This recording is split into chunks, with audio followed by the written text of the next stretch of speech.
Martín Rico es uno de los grandes paisajistas españoles del siglo XIX, pintor poco conocido, puesto que jamás se ha hecho una exposición individual y esta del Prado es la primera que tanto en vida del artista como después se realiza. Para ello se han reunido 101 obras, las mejores entre las que pintó y sus cuadernos de dibujo que el Prado adquirió en el 2007 y que dan idea de su personalidad artística desde sus mismos comienzos en el año 53 hasta su muerte en el 1908. En la exposición hemos procurado hacer espacios que determinan las distintas etapas del artista. Una primera, desde sus inicios, desde su misma formación con Genaro Pérez Villamil, todavía en un paisaje romántico, un paisaje de grandes panoramas, de árboles aislados, de montañas abruptas.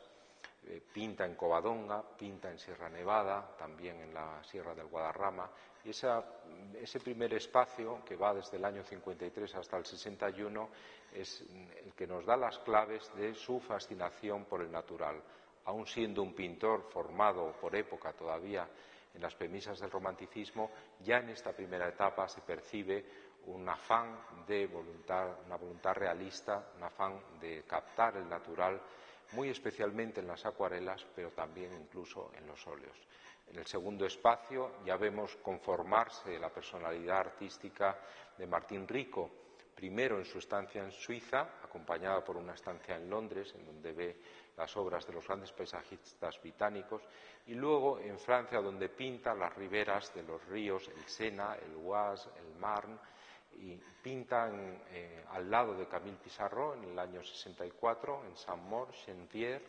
las lavanderas de la Varenne, la obra maestra de este periodo que tiene el Prado, que conserva además obras maestras de cada uno de los periodos del artista. A lo largo de esta segunda etapa francesa, el artista va a pintar en lugares que frecuentan los impresionistas, y aunque el artista no sigue el camino impresionista, sí que conoce los recursos de pintura al aire libre, de pincelada dividida y de utilización del color puro, y los emplea parcialmente, puesto que no le interesa otra cosa. Él quiere siempre preservar el dibujo, que es la mayor diferencia con los impresionistas, en sus obras. Es entonces cuando, al estallar la guerra franco-prusiana, el pintor va a ir a Granada, invitado por Fortuny, en 1871, va a pasar el año allí, y es cuando se despliega con toda su expansión y toda su riqueza el gusto por el color, la luz, el preciosismo en la factura, en la ejecución muy cuidada, en obras que son verdaderamente maestras, de las cuales aquí hemos reunido 3 obras de Granada, una de ellas la Torre de las Damas del Prado, otra la colección del Metropolitan y la tercera una colección particular. Y todo ello además va a ser la base, esa experiencia granadina, para otras pinturas que va a realizar en 1872 en Sevilla, donde la alegría de la atmósfera de esta localidad andaluza se plasma con gran efecto y con gran nitidez, sería el término. Y en 1875, año en que vuelve a Sevilla y pinta sus 2 obras maestras, que están las 2 aquí, sus 2 óleos y 3 acuarelas, que también se han reunido procedentes de esta campaña sevillana. Al mismo tiempo, en el 75 pinta en Toledo, también tenemos obras en donde las imágenes de estas grandes ciudades, de estas antiguas ciudades cargadas de historia y de monumentos, cargadas de una densidad de pasado que verdaderamente había de fascinar a los norteamericanos, están reunidas esas imágenes de monumentos con escenas de vida cotidiana, humilde, como si el pintor rescatara mediante su pintura de su humildad esas joyas arquitectónicas y las devolviera a la mirada del espectador. Después viene una sección dedicada a vistas francesas e italianas, y entonces aquí destaca la vista de París del Prado, una visión panorámica para la Marquesa de Manzanedo, donde el pintor también había dibujado en diversas ocasiones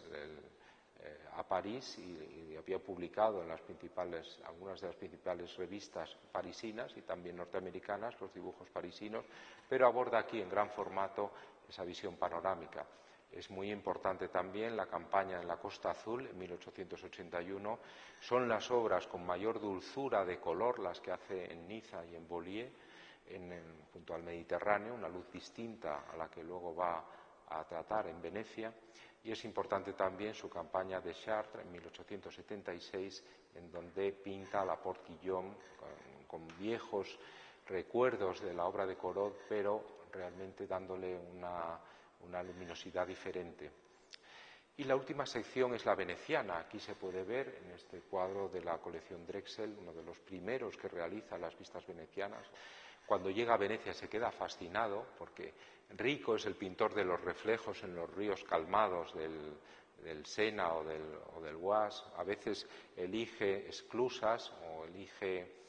canales o también lo que los franceses llaman le bras morts, los brazos muertos de los ríos para que el agua permanezca más quieta. Y realmente en la laguna, en Venecia, se siente a sus anchas también la libertad de pintar en la ciudad, como él mismo dice en una carta a Stewart, como si fuera un gran taller al aire libre. Y allí campa a sus anchas, allí pinta desde la góndola que alquila, allí pinta también desde los puentes y realmente toda la ciudad de Venecia, no solo la riva del Schiavoni como aquí, sino también otros canales, como se ven en otras pinturas, monumentos, los distintos fondamenta, la laguna, Murano, todo ello se convierte en objeto sucesivo de su pintura con una creciente intensidad y un creciente también éxito en el mercado, puesto que la clientela norteamericana, después de la Guerra de la Secesión, intenta europeizarse y Venecia es una de las ciudades que por excelencia muestran ese símbolo de lo artístico propio del europeo. Entonces Rico se convierte además en un miembro de la colonia artística de Venecia, uno de los miembros más respetados. Allí está con Sargent, con Whistler, llega a ser jurado de la Segunda Bienal de Venecia y allí trabaja también en contacto estrecho con algunos otros pintores norteamericanos como Chase. También se convierte en un faro para los pintores españoles pensionados en Roma que van a Venecia a pintar paisaje y que siguen la estela de Rico, como habían seguido los andaluces la estela que había dejado en Granada y en Sevilla, y se convierte, por tanto, en una referencia en sus óleos y en sus dibujos a tinta, también a lápiz y también en sus acuarelas. Muchas de estas obras vienen de museos norteamericanos, como esta, por ejemplo, también del Metropolitan, de museos de Filadelfia, y del Museo de Brooklyn, Museo de la Hispanic Society, que ha hecho un préstamo muy nutrido. Realmente todo esto conforma una dimensión muy cosmopolita, poco habitual en la pintura española del siglo XIX,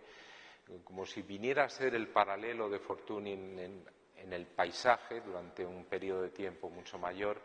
Y en ese sentido, igual que Raimundo de Madrazo, el otro gran amigo íntimo de Martín Rico, representa la vertiente de lo fortuniano en el aspecto retratístico y en el aspecto de